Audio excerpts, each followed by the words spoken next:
तो गुरु लोग, स्वागत है आपका फिर से एक नए ब्रेकडाउन में जो आपके दिमाग पूरी तरीके से हिला देगा। सब लोग लैरी हॉल को शैतान कहते हैं या फिर सोचते हैं वो बेचारा है, पर मैंने जब उसको देखा, स्टडी किया, मुझे कोई बीमार आदमी नहीं दिखा, मुझे एक ऐसा मास्टरमाइंड दिखा जो पूरे सिस्टम को मजाक उड़ा दिया, पूरे सिस्टम की मजाक उड़ा दी। भाई एप्पल टीवी में ये सीरीज़ है, इसका जॉनरा है ट्रू क्राइम, पर इसका लॉजिक बिल्कुल अलग है।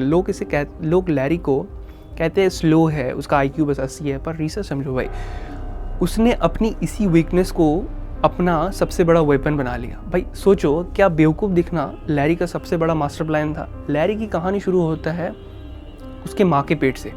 गैरी हॉल उसका ट्विन ब्रदर था, पर गैरी ने लैरी का सारा न्यूट्रिशन खा गया था जब वो माँ के पेट में था। लैरी पैदा ही हुआ था ऑक्सीजन की कमी के साथ। स्कूल में सब लैरी को ब्लू बेबी करके चुड़ाते थे, पर यही वो मोमेंट था जहां उसने दुनिया की सबसे बड़ी वीकनेस को पकड़ ली, बेचारा बनना। लोग उसे देखकर सोचते थे कि बेचारा ये क्या ही बुरा करेगा, और इसी इनविजिबिलिटी का पीछे छुपकर उसने वो किया जो कोई सोच भी नहीं सकता है। लेकिन एक बात आपने नोटिस किया होगा कि उसका बचपन जो है वो किसी हॉरर मूवी से कम नहीं था। भाई उसका बाप जो है वो कब्र खोदता था। 12 साल की उम्र में लैरी कब्रिस्तान खोद रहे होते हैं।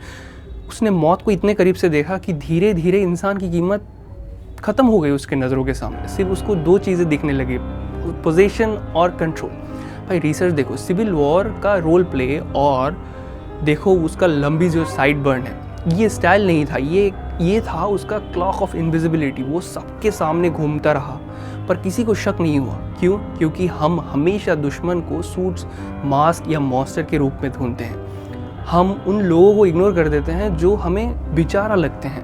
FBI जिसे दुनिया का सबसे स्मार्ट सिस्टम माना जाता है, 10 साल तक लैरी के नाक के नीचे घूमती रही और वो अपने कांड करता रहा।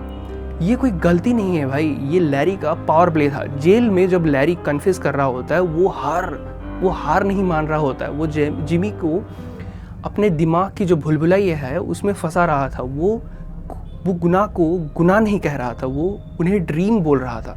वो कहता है कि मैं बस उन्हें सुला देता हूँ और उनकी जो आत्मा है उनको गार्ड करता हूँ।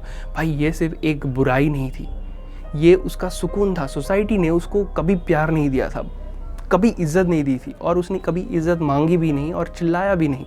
लैरी हॉल बुरा नहीं था, बस वही बना जो सोसाइटी उसे बनने के लिए मजबूर कर रहा था। उसने ये देखा कि अगर तुम किसी इंसान को बेचारा समझोगे तो वो तुम्हारा चैन छीन लेगा पूरी तरीके से। तो अब बताओ, क्या